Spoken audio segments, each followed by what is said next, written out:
Abandon this futile mission, Moses. I've indulged you long enough.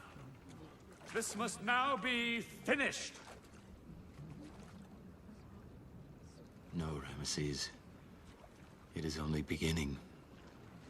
But Moses, didn't you see what happened? The priests did the same thing. Pharaoh still has the power over our lives. Yes, Aaron, it's true. Pharaoh has the power. He can take away your food, your home, your freedom. He can take away your sons and daughters. With one word, Pharaoh can take away your very lives. But there is one thing he cannot take away from you. Your faith. Believe, for we will see God's wonders.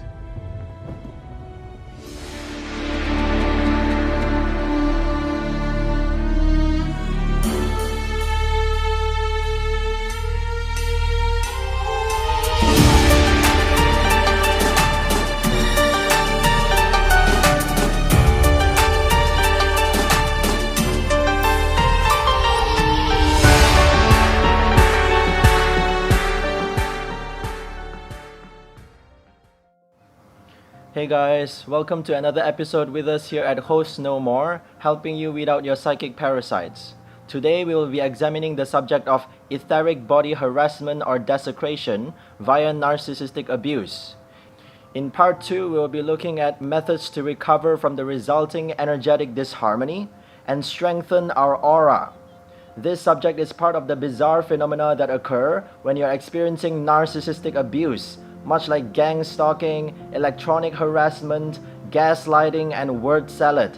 For me, the recurring harassment has been in the form of the narcissist spirit or specter, violating and messing up my aura from afar while I stood aghast and helpless.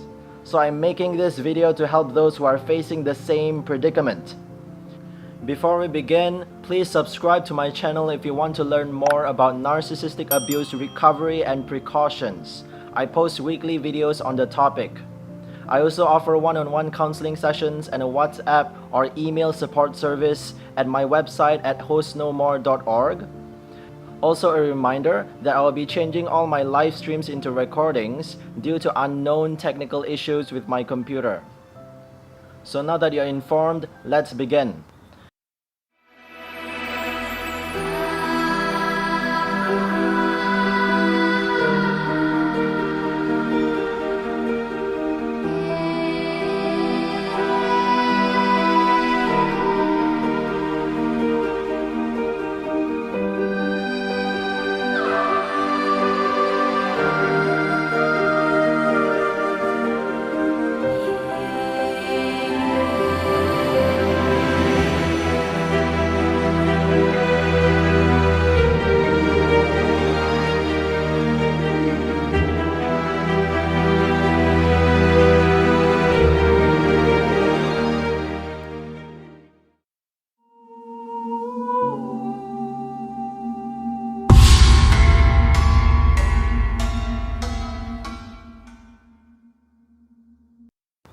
I want to start with an explanation of the etheric body. ImagineSpirit.com provides a comprehensive view on this subject. It writes, "The etheric body is a name given by Neo-Theosophy to a vital body or subtle body propounded in esoteric philosophies as the first or lowest layer in the human energy field or aura. It's in immediate contact with the physical body to sustain it and connect it with higher bodies. The etheric body is essential to know about as it impacts much of how we operate on a physical level and is the foundation of our psychic endeavors." HumanityHealing.net further elucidates, ethereal body or the fluid body of life is the true energy of the physical body and is regarded as the double of our physical body. This is one of the bodies that we have in common with all other sentient beings that inhabit this planet. And it is the design that sustains us all as the mold of everything that exists. Looking back at the article on ImagineSpirit.com, The etheric body is only one of the 6 subtle bodies we all have, yet is the foundation for the other 5 energy bodies. We humans indeed possess more than just the physical body. There are additional bodies interactively linked to corresponding planes of existence. Specifically, each of these different layers of energy, including the one we recognize as the physical body, interpenetrates the other to work as a complete system. Each of your subtle bodies connects into your physical body via a whirling energy point called a chakra. The chakras direct the energy throughout your whole physical body via a meridian system, much like the circulation of blood. More details about the chakras are given by humanityhealing.net as follows. Within the energy body or the etheric body lies the energy centers or chakras. The chakras form the basis of the pranic movement, which feeds the etheric system with life force energy or prana. It is imperative that these centers be maintained open and at least minimally cleaned so that the flow and circulation of vital energy will never be interrupted. From a physiological perspective, the chakras are involved with the reception and flow of higher energies, directing them to the cellular structures of the physical body through specific channels or pathways for subtle energy, also known as the nadis.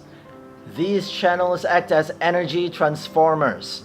They translate energy into hormonal, physiological, and emotional changes, as well as mindset alterations. Eventually, it can go as far as affecting our entire biological functioning. Anatomically, each chakra is directly associated with an endocrine gland. So much like the heart being the center of our blood circulatory system, or the brain being the center of our nervous system, chakras form the centers of our energy regulation system for our continued sustenance. It may be invisible, but it exists as a product of our consciousness. Another way to look at this pranic system is by observing your vibe, or the atmosphere around you when you're consumed with an emotion, such as grief, anger, excitement, depression, or joy. The mood or ambience created comes from your prana, which is managed by your chakras.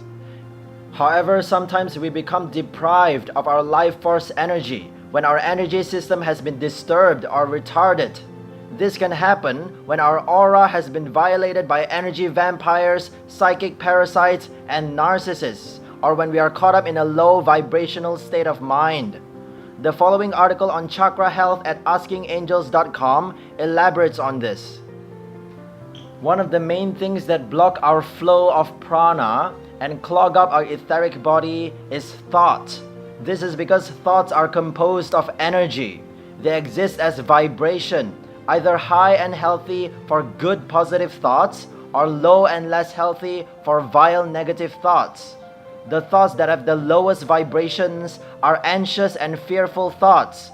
When we continuously have these, they affect the health of our chakras, our etheric body, and even our physical body, if the thoughts are maintained for long enough. We will discuss more about the topic of energetic disruption and violations later. For now, let's go back to imaginespirit.com to further explore the etheric body thread. The etheric body contains 2 parts. The primary part is the etheric double. This double is an exact duplicate of our human body, right down to the atoms, cells, tissues, muscles, and organs. Think of the etheric body as a photographic negative. Additionally, the first part of the etheric body also contains our chakras and countless energy channels or meridians. The second part of the etheric body is the aura. It is an egg-shaped electromagnetic field of luminous waves that surround us. Every person has an aura. Comprised of moving colors, the aura extends out roughly 3 feet from the physical body. The colors of the aura are in constant flux and are continually shaped and reshaped by patterns of thought and feeling. It can reflect our personalities, lifestyles, and physical condition. Moreover, our past, present, and even future lifetime data is contained in the aura. To be specific, The etheric body is usually detected as radiant whitish blue energy that appear as tiny pulsating spikes of energy surrounding the human body form by those trained in viewing the aura, such as clairvoyants and energy healers. To be more specific, these energy spikes flare out and recede as individuals feel varied emotions. Some individuals are able to see the etheric body aura around the physical body. Often, however, individuals that can see this faint aura aren't aware that they are seeing something unusual. To them, it's so natural they may think everyone sees it. Through Kirlian photography, the etheric body is made evident. It extends outward from a quarter inch to an inch beyond the surface of the skin. This radiant energy increases and decreases in size, and when observed, will periodically flare out at certain areas, responding to changes in thoughts and emotions. Additionally, the etheric body pulsates at about 15 to 20 cycles per minute. Another proof of the etheric body can be seen in the phenomena of the phantom limb. Interestingly, individuals who have lost a limb sometimes complain that they can feel pain at the extremities where the appendage once existed. This anomaly is because the etheric portion of the appendage is not removed with the physical appendage at the time of separation. Furthermore, under certain conditions of stimulus, feeling sensations are experienced where the missing limb was located. Next, I will continue to source both humanityhealing.net and imaginespirit.com to investigate the spectral quality of the etheric body. Significantly, the first of the subtle bodies is the etheric body. Notably, etheric comes from the word ether, which means the state between energy and matter. The arcane school of wisdom discerned 4 layers pertaining to the ethereal body, which are the ether of life, the chemical ether, the light ether, and the heat ether. The word layer may be a confusing concept for some individuals, because the 4 ethers that are compounds of the ethereal body are not stacked one on top of another like layers of a cake. In fact, they infiltrate one another just as water goes through a sponge. To best describe it, the etheric body occupies the same space as the physical body. However, it is separated by its vibrational frequency, as are all the subtle bodies. The etheric body also permeates the physical body. According to the Eastern concept of energy, there is an immaculate essence that pervades the manifested universe, and this virgin substance is called cosmic ether. The cosmic ether flows through the pores of the planet Earth, which acts as a condenser of this ether. Under such conditions, the cosmic ether loses its characteristic of virgin or pure essence to become an impregnated substance of impurities during the planet's exudation, turning into physical ether which will be irradiating from the Earth itself. Moving on, we see the importance of understanding the etheric body as seen in alternative medicine from an article by Kepper.net. Alternative medicine, whether Chinese, Tibetan, homeopathic, Reiki, or others, likewise works on the level of the etheric body. These practices are alternatives to Western materialistic medical science, which treats the physical body. Criticism of alternative medicine is due to conventional medicine's inability to recognize the existence of a more subtle body, upon which these therapies do work. To better understand the etheric body in the medical context, let's take a look at a few analogies from an article by anthroposophicmedicine.org. Both ends of life are connected with vitality and change in time, either a beautiful unfolding of life or an ebbing away. We recognize both by watching in time, and it is something inwardly palpable as well.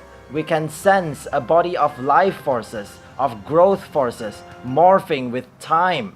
Many different ancient and traditional healing streams make reference to this body of forces, and it is undoubtedly something you have experienced or intuitively felt.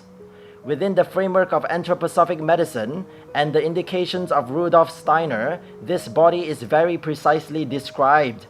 It is given the name of the etheric body, or the body of etheric forces. In fact, the qualities that help us define a living being, that allow a being to be dynamic and changing, belong to this etheric world.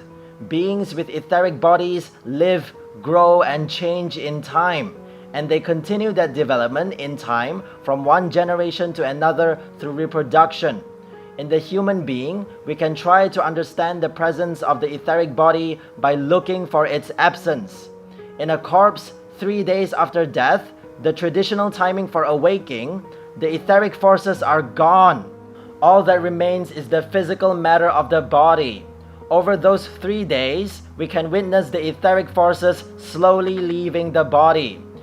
In a sleeping human being, we can witness both the physical substance of the body and the etheric forces which lift that substance into continuous activities of growth and vitality. The corpse is only physical. A sleeping person is both physical and etheric. Another source from a book called Awakening to Wisdom explains how our experience of sensations, whether painful or pleasurable, goes beyond the nervous system. Citing a paragraph from the book, in our emotional bodies, we become conscious of sensations that are not transmitted by the physical senses, namely feelings of pleasure and pain. At first, we might think that it is the physical body that experiences all sensation. However, if we think about it, we discover that it is not so. For example, the sense of touch seems to be in the physical body. However, a light touch might bring one person pleasure. This feels so good, just like a feather. And another person pain. I can't stand that, it tickles. And a third person, concentrating on a book or watching an exciting sports event on television, might not even notice the light touch. So, contact with the body does not determine whether we notice a sensation or whether we experience pain or pleasure. Those sensations are determined in the psyche, which encompasses the etheric, emotional, and mental bodies.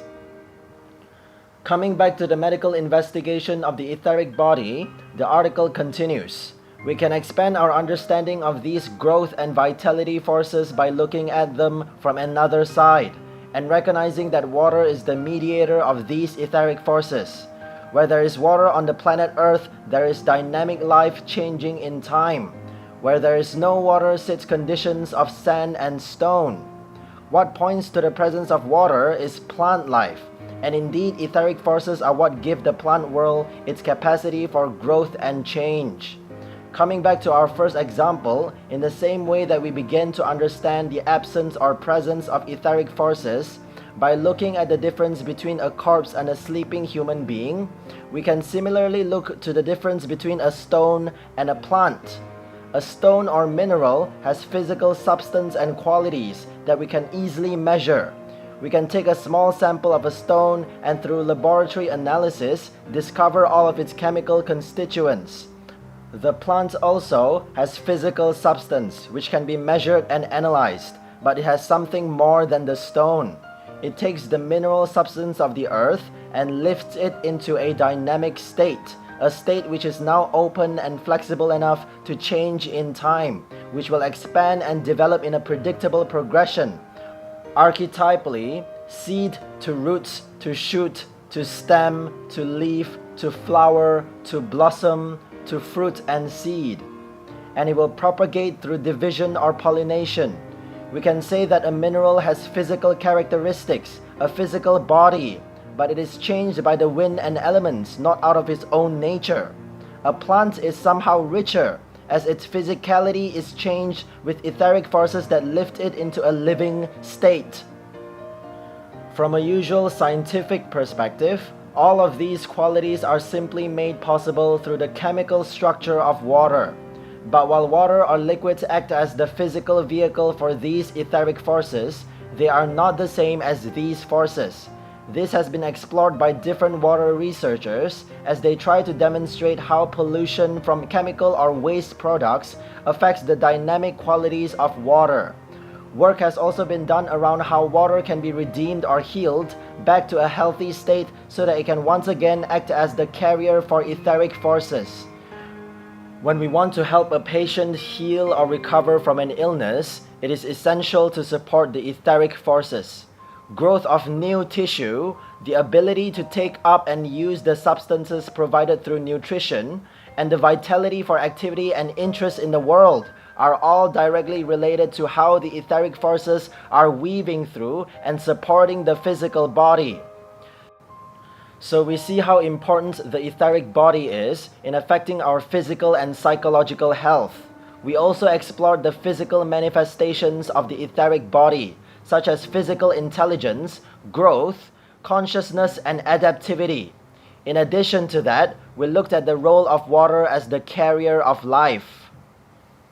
Like predators, Narcissist has the natural instinct to detect the state of their target's etheric body and its weak spots, and will wait for the right time to attack.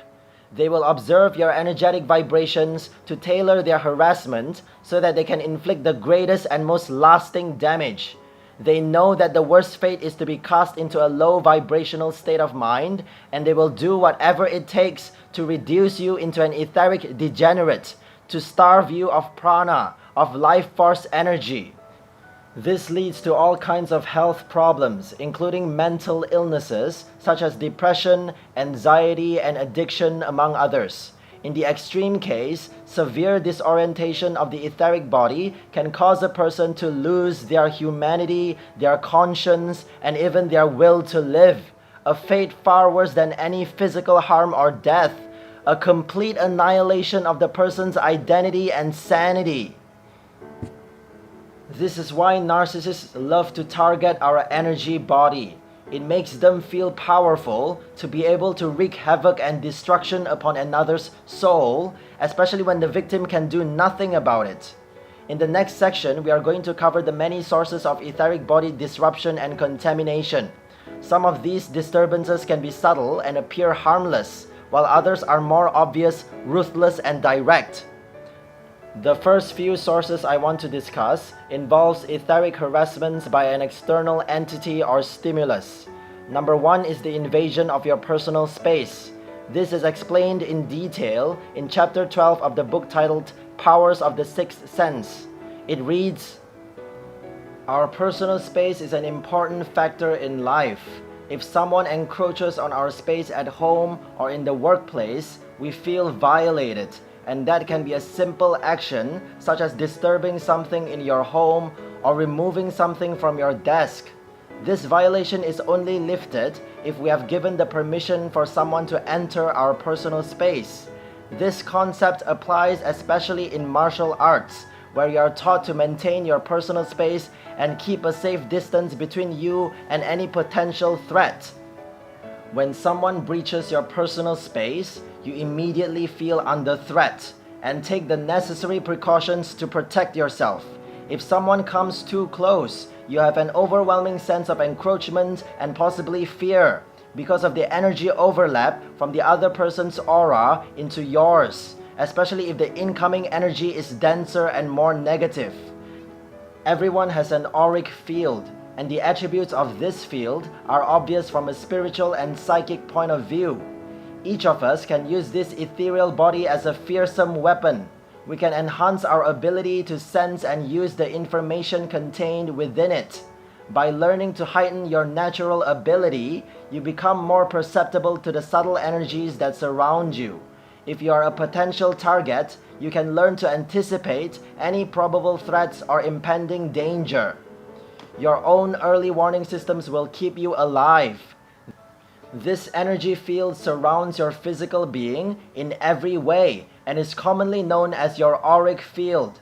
It consists of the physical, emotional, mental, and etheric or spiritual bodies. Within this field is every thought and emotion your body exudes, the blueprint of your life plan for past, present, and future. Its colors change with different emotions or physical expressions. It is scientific fact that auric fields exist, revealed through photographic evidence by Semyon Davidovich Kurlian in 1939. And learning to read this subtle energy puts you in an advantageous position. Next, we have energy vampirism. AskingAngels.com explains this well in a related article.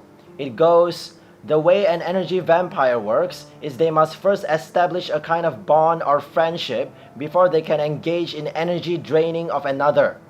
The way they find their prey is through talking to people and simply mentioning whatever problem is bothering them and waiting for the reaction. If someone is showing a passing interest or sympathy in those problems, the energy vampire then seeks to form an instant bond of friendship. Note, these are usually not real bonds built out of reciprocated friendships or any long-standing association. Rather, they are quick, fly-by-night friendships that are asserted, usually to the surprise of the unsuspecting victim. Most, if not all, of these friendships are characterized by inappropriate complimenting and by the repeated assertions that you are now friends. In fact, these compliments can be so profuse, it can momentarily stun a person into believing that they are genuine. The compliments, however, are designed to fool the sympathy giver into believing that a real friendship has formed, allowing give and take to happen in equal proportions, i.e., I compliment you and you let me drain you. The vampire then proceeds to stalk their prey with lists of issues and problems that needs to be listened to, often daily, whilst sympathy is sought. The vampire will never wish to discuss the other person's issues or reciprocate in any way other than a superficial 2-minute version of giving back.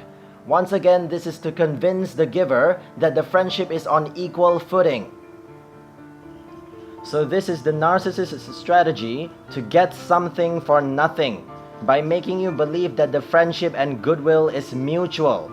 You are always left exhausted while the narcissist goes away energized. They will not hesitate to take every last drop of energy you have within you if you let them. If you keep exposing yourself to this form of abuse, your etheric body will become emaciated and malnourished over time, to the point of having severely damaging or even lethal effects on your psychological and physical health. The article then continues with the topic of the parasitic cord formed by these energy vampires or narcissists with their prey. Whilst we are being drained of valuable time and emotional energy that we need for ourselves, we are also being drained of pranic energy, our life force energy, our chi.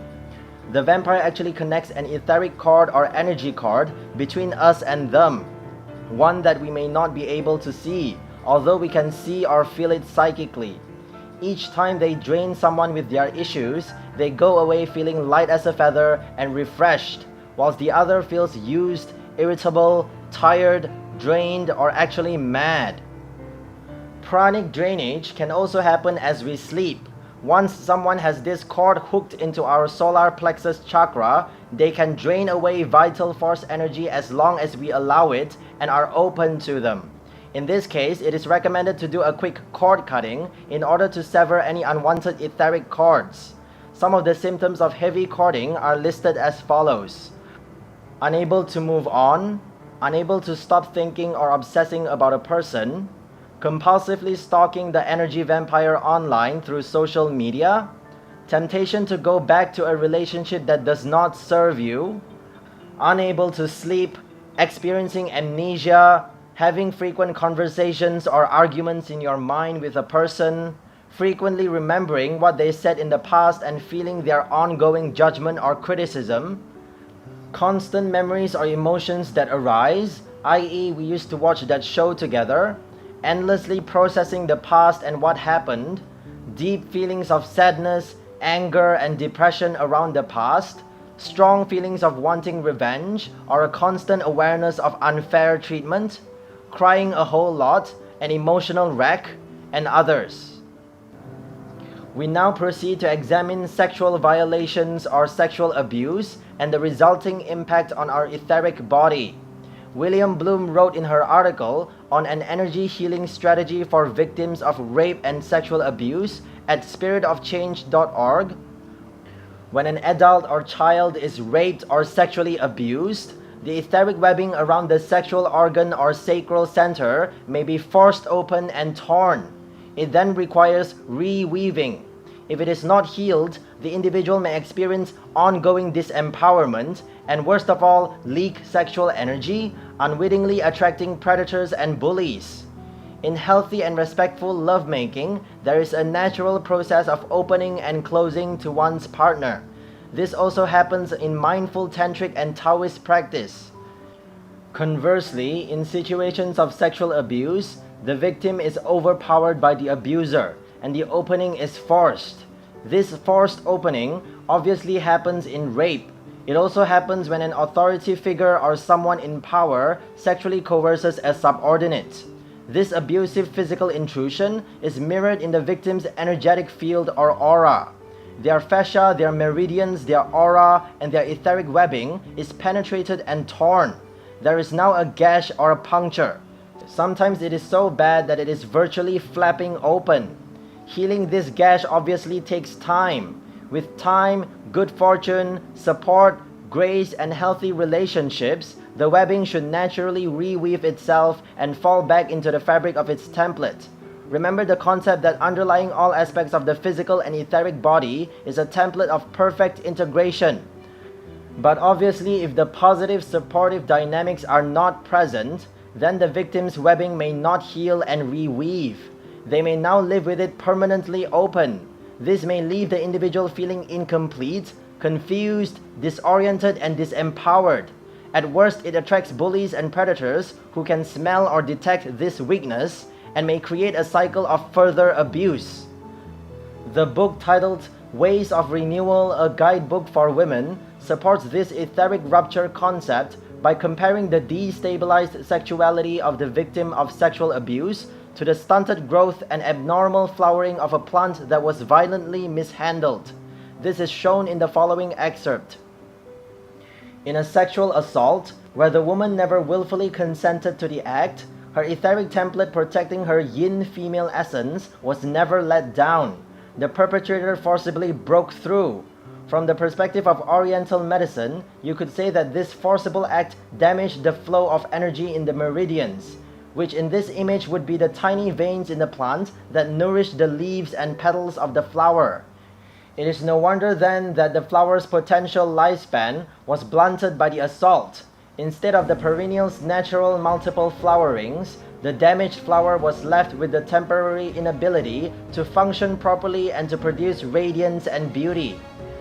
That severe damage, that crushing of our flower, is one of the major reasons why the challenge of healing for survivors can at times seem overwhelming. But all through the journey toward wholeness, simply believing that reclaiming your radiant female essence is possible and that many other women before you have done this can strengthen and fuel your healing process. As you find that a wound that once seemed lasting and permanent can indeed be treated, you really do begin to rediscover your radiance as a woman. The victim can also develop a self-defense mechanism by dissociating from the experience of the abuse, thus breaking or altering any memory of having been defiled. Details of this coping reflex are presented in the book titled Awakening to Wisdom, which I will now quote. I've heard many women describe the experience of being sexually violated. Often they report that they left their bodies during the experience. In those instances, the women felt no pain during the attack on their physical bodies. It was as if I was watching from a distance, waiting for it all to be over, they said.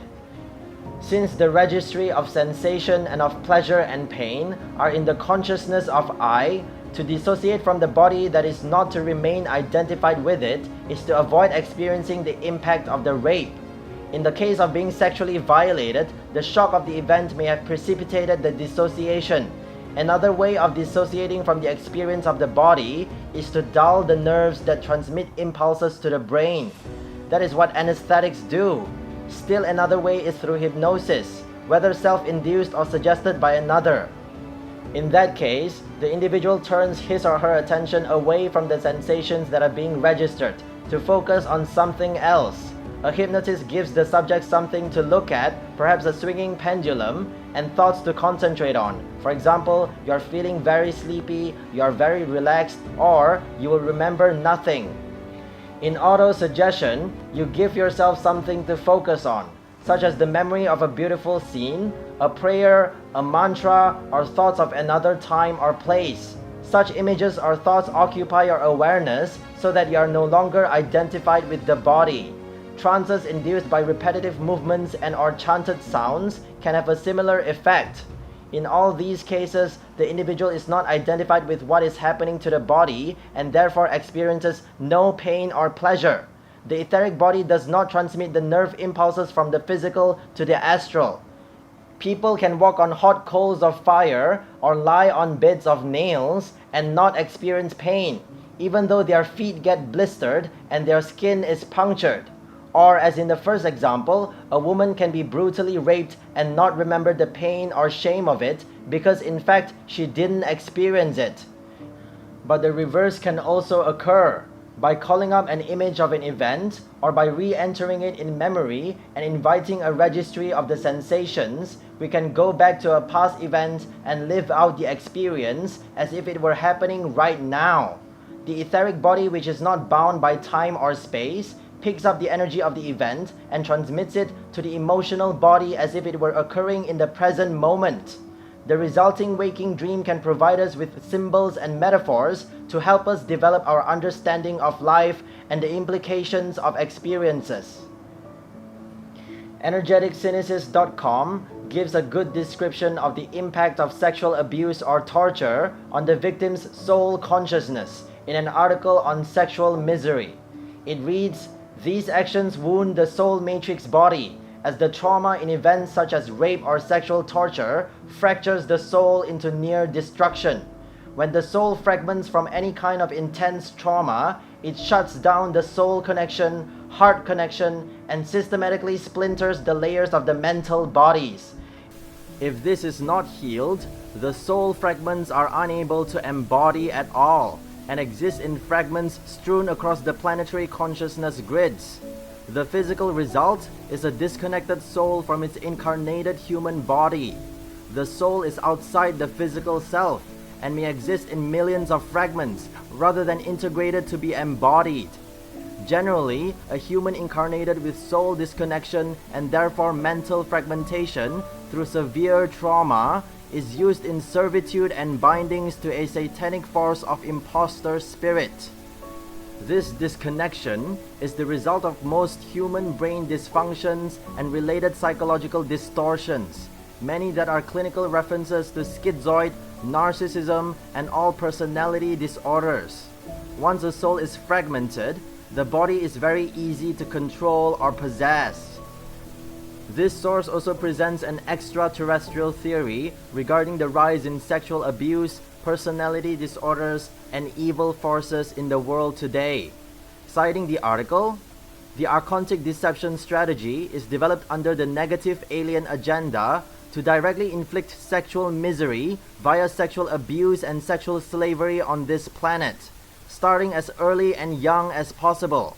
This means that children of Earth are targeted as subjects for sexual misery mind control programming through a variety of hidden agendas such as genital mutilation, sexual scams, and the use of various forms of emotional manipulation to get them to submit to non-consensual sexual activity or seducer archetype behaviors. Children are not mentally nor emotionally equipped to discern what an adult's true motivations are, and grow up into adults that repeat the same abuse they suffered as children. The aim of the sexual misery program is to intentionally distort, manipulate, and abuse sexual energies, and therefore spiritual energies, in human beings incarnated on this planet. It is intended to create sexual predators in the human race, mostly people that have addiction issues that are easily harvested for their sexual energy. We can also disrupt our own etheric body and weaken our aura by sexually abusing our own bodies. This happens more often than you would think, as the effects are very subtle and easily dismissed. But if our auric field doesn't heal properly, it can lead to cumulative damage, which will manifest as physical ailments and spiritual disturbances. Selfdefinition.org quotes Torkan Seredarian in its post on sexual abuse and its effects to explain the different ways one can engage in unhealthy sexual practices that can seriously deplete our vital energy. It writes, "It is an esoteric fact that waste of sexual energy burns certain parts of the mental mechanism. No one else can determine for you how often it is healthy for you to have sex. Only the physical and psychological results will reveal this to you. Those engaged in higher creative work and abstract thinking must conserve sexual energy. They will then notice how creativity, understanding, and higher inspiration are developing successfully. If sexual energy is saved or economically used, it helps to develop the personality. Sexual energy is spread throughout the aura. It creates the magnetic mechanism which secures higher impressions. If this substance is weak, disturbed, or even absent, impressions are not correctly secured, and with incorrect reception, confused interpretation results. Excessive sex disturbs the rhythm and harmony of your mental atoms, and you hallucinate instead of think. It even causes visual deceptions. The section of your mind that records events mixes the events of the past with the present, and you experience mental chaos. You develop hypocrisy, and eventually you hate yourself. Intercourse is a process of fusion between two people. This fusion is physical, emotional, and mental. When you fuse with someone, you share each other's karma. One person's karma becomes two persons' karma through sexual relations, which can be good or bad. That is why you must have sexual relations with only one partner, so that you do not load yourself with the karma and pollution of many others. Sexual relations multiply our karma and sometimes make us indebted to the other person forever. Their karma ties us to them until we pay it. The teaching says it is best to only have one wife or husband. In this way, a couple can gradually build real fusion or unity on all levels. This is the goal of marriage. Veilofreality.com also spoke about this topic in its account on sexual vampirism. It quotes Dr. William Baldwin in his spirit releasement theory in the following extract. The openness and surrender during sexual intercourse can allow the exchange of attached entities between two people. The thoughts, desires, and behaviors of an attached entity are experienced as the person's own thoughts, desires, and behaviors. The thoughts, feelings, habits, and desires do not seem foreign if they have been present for a long time, even from childhood. This is a major factor in the widespread denial of the concept and lack of acceptance of the phenomena of discarnate interference and spirit attachment, obsession, or possession. Lisa Chase Patterson further dissects this subject.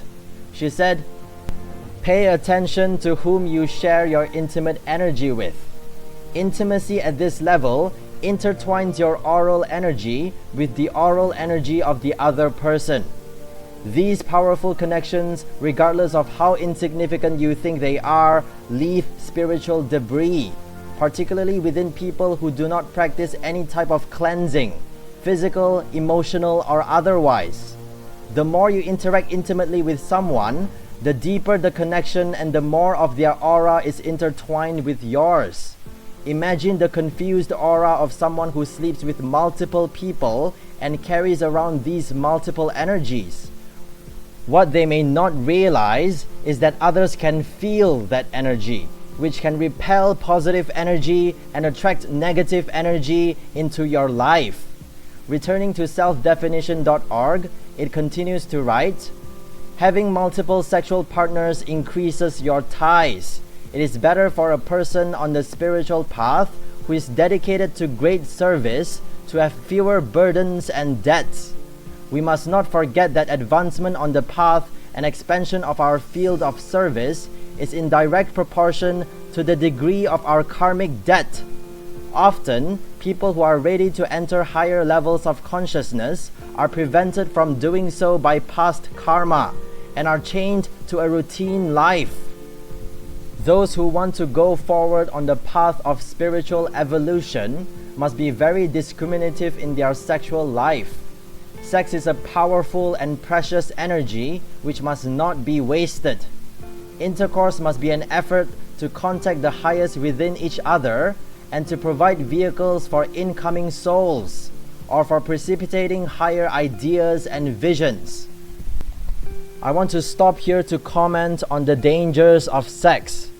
We need to be careful of who we become intimate and vulnerable with, because it is very difficult to break the karmic, etheric, and psychological tie to the person we are forming a sexual relationship with.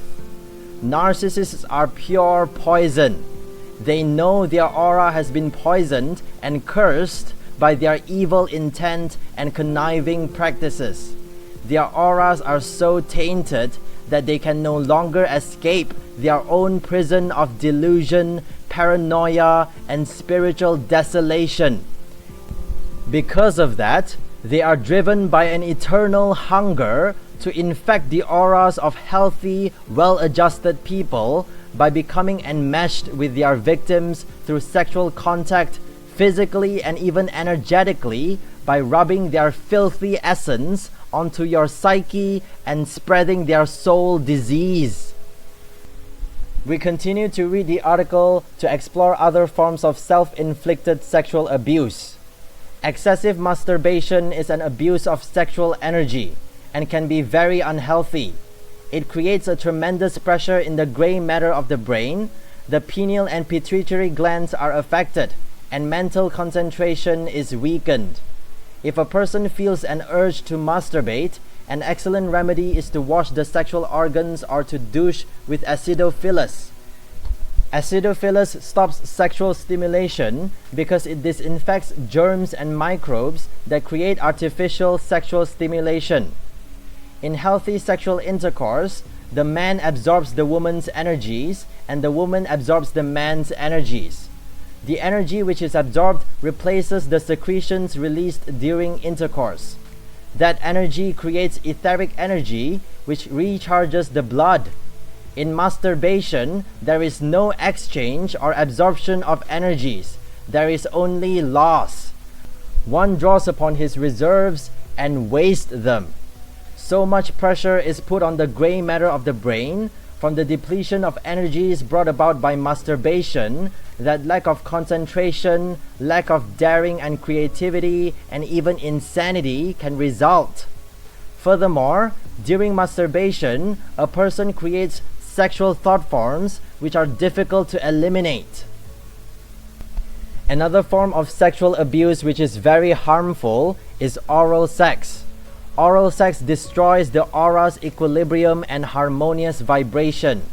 If a woman gives fellatio to the man, it causes her to absorb the man's energy without returning any. There is no etheric and astral exchange in this way. Also, because the throat center has a different, higher vibration than the sex center, it can become damaged from this incorrect merging. Oral sex is also a sign of retrogression, of going towards bestiality. It creates terrible interference between the throat and sex centers when they are forced into intercourse. In oral sex, the throat center mixes with the etheric sex center and creates tremendous complications. Putting one's throat center in contact with the sex center of another lowers the frequency of the throat center and creative energy is lost. Men sometimes have intercourse but do not ejaculate as a method of birth control or because they think they are saving their energies. This is a very harmful action. When a man's penis is stimulated, the body creates excess seminal fluid to be used in the orgasm. When the fluid is not released, it accumulates and puts pressure on the testes and other glands. This accumulated pressure throws the whole body out of balance, causing the etheric counterpart of the sexual organs to swell etherically. Most weakness or fatigue is not caused by lack of energy, but from excessive energy or congestion. We think we can fool nature and draw pleasure from it without using energy, but we cannot fool nature. If a man does not want to ejaculate, he should not become sexually stimulated. Intercourse in the early morning is also very damaging. Many heart problems stem from early morning intercourse. When you have sex in the morning, your energy is exhausted, but you must get up and go to work, handle problems, and deal with daily stress. Because you are exhausted, you become irritated more easily. In the mental body, there is also a sex center, which is related to everything that you are. This center can be damaged in various ways and cause impotency or a feeling of sexual rejection. For example, if during intercourse you are shocked by bad news, an explosion, or some kind of interference, this center closes up and is often damaged. If your partner creates jealousy, irritation, or disturbances in you by talking about other women or men while you are having sex, the sex center in the mental body becomes damaged. If the damage is serious enough, you first feel sexual repulsion, then you develop impotency or frigidity. Many people now claim that it is healthy and natural for parents to have sex in front of their children. Such behavior is very destructive for the children's future. When a child watches his parents have intercourse, he does not become stimulated at that time because his sex center is closed and there is no response from it. But the image or thought form of sex is stored in his mind. Later, when the child's sex center starts to become active, that sexual thought form will rush to the center, obsess it, and urge him to have sex because of the image of his parents' sexual intercourse. This happens anywhere between the ages of 10 and 15, and it is one of the causes of premature sexual stimulation in children. When such children becomes sexually mature, they feel so much pressure from the images accumulated in them that they are not able to control their sexual urges. Rape is another form of sexual abuse. A man who rapes a woman is drinking a cup of poison. When a man forces a woman to have sex with him, her aura becomes poisonous for him. All the irritation, imperil, negativity, and karmic poisons in the aura of the woman enter the aura of the man. The rapist becomes even more sick mentally. He starts to fail in his business and he becomes a greater problem to society. Among the spiritual effects of sexual abuse include the person is prevented from contacting higher spiritual energies. The knowledge petals lose energy and cannot unfold. As a result, wisdom is lacking on the 3 levels of personality and the person falls into confusion. The person can become obsessed with sex. Lastly, the aura becomes polluted and contact with the forces of nature is hindered. The aura is the mechanism of impressions. Only a pure aura is magnetic enough to allow a person to be approached by devas or masters. When a person wastes sexual energy, he depletes love energy. This leads to depression, failure, destructive activities, irresponsibility, degenerative diseases, and even suicide. With a mind bereft of health, sanity, and balance, the person introduces anti-survival directions into the 7 fields of human endeavor. Politics becomes corrupted, education is reduced to manipulation, communication becomes a science of cleavages, art falls into prostitution, religion turns into fanaticism, and economics create deficits and depression. Every real genius and server of humanity has control over and sublimation of his sex drive. A well-known Russian ballet dancer once told me that he had sex with his wife only once a month or once every 2 months. It's because I can't dance if I have it more often, he said. The energy and elasticity for dancing comes from the accumulation of sexual energy. So that's all for this episode, guys. Tune in next week for part 2, where I will be covering ways to recover the etheric harassment and raise your auric vibrations. Make sure you subscribe to my YouTube channel for more videos and check out my website at hostknowmore.org for coaching, support, and other resources.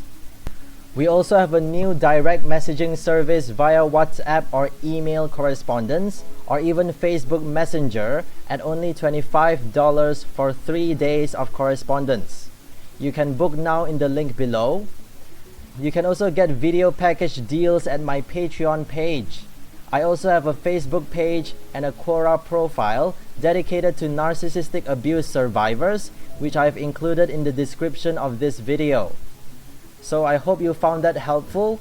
Stay mindful, peaceful, and powerful, and may inner peace be with you. Until next time, bye.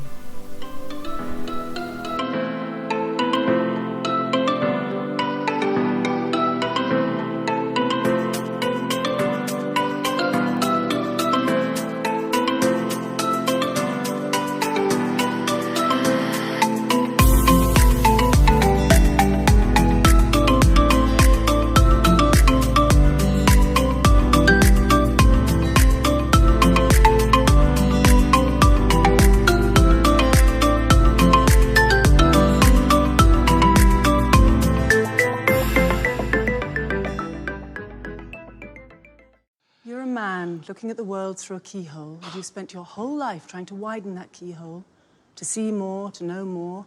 And now, on hearing that it can be widened in ways you can't imagine, you reject the possibility. No, I reject it because I do not believe in fairy tales about chakras or energy or the power of belief. There is no such thing as spirit. We are made of matter and nothing more. You're just another tiny, momentary speck within an indifferent universe. You think too little of yourself. Oh, you think you see through me, do you? Well, you don't. But I see through you!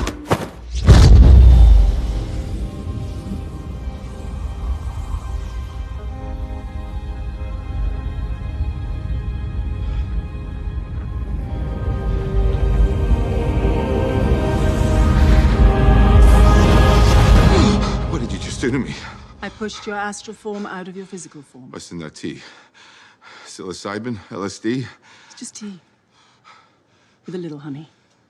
What just happened? For a moment, you entered the astral dimension. What? A place where the soul exists apart from the body. Why are you doing this to me? To show you just how much you don't know. Open your eyes.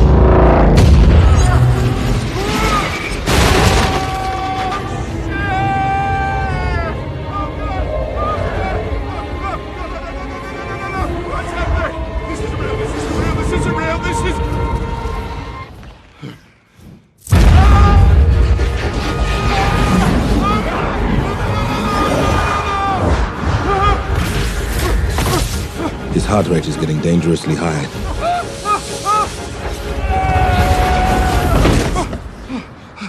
He looks all right to me. You think you know how the world works? You think that this material universe is all there is?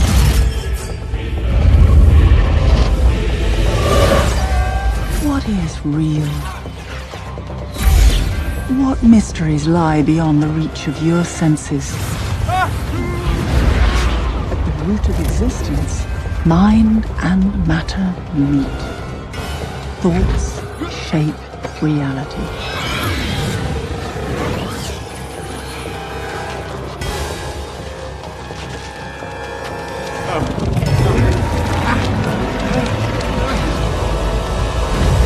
This universe is only one of an infinite number. Worlds without end. Some benevolent and life-giving. Others filled with malice and hunger. Dark places where powers older than time lie, ravenous and waiting.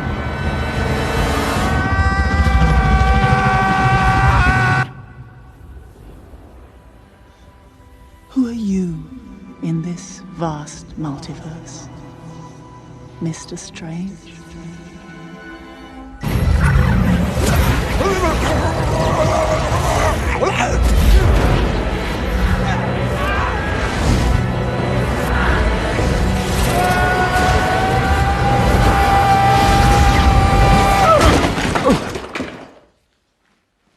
Have you seen that before in a gift shop?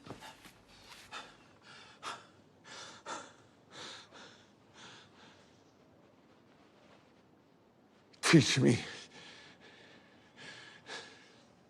No.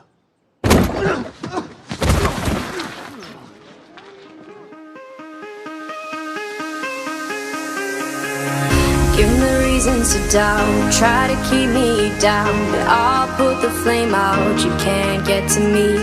Throw your sticks and your stones, go break all of my bones, you won't ache my soul, you can't get to me. And there is no barricade that I can tear away.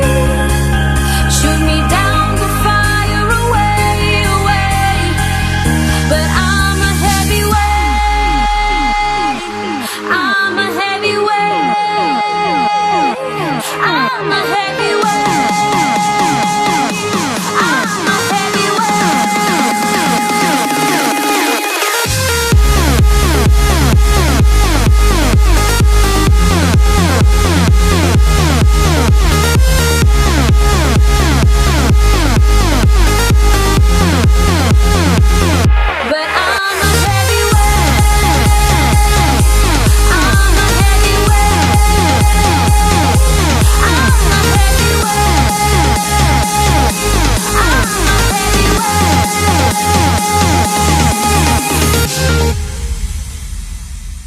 push me down to the ground. What goes around comes around. You won't put the flame out, you can't get to me.